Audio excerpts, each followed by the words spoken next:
পুলিশের যেসব সদস্য এখনও যোগদান করেননি তাদের আইনের আওতায় আনা হবে বলে জানিয়েছেন স্বরাষ্ট্র উপদেষ্টা লেফটেন্যান্ট জেনারেল অবসরপ্রাপ্ত মোহাম্মদ জাহাঙ্গীর আলম চৌধুরী।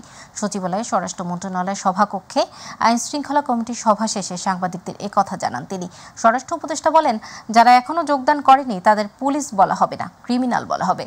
সরকার আনসার, পুলিশ ও বিজিবি নিয়োগের সিদ্ধান্ত নিয়েছে বলেও জানান স্বরাষ্ট্র উপদেষ্টা।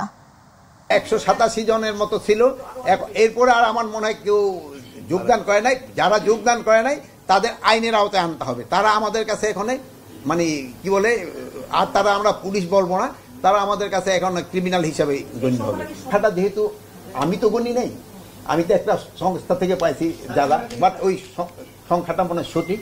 প্লাস আমরা পুলিশ নূতন, শুধু পুলিশ না, পুলিশ নূতন নিয়োগ আমরা অলরেডি কনস্টেবলদের নিয়োগের জন্য অলরেডি অ্যাডভার্টাইজ করে দিছি। কিছুদিনের ভিতরে, আজকে কি কালকের ভিতরে আপনারা দেখবেন এসআই নিয়োগের ক্ষেত্রেও কিন্তু আপনারা পেয়ে যাবেন।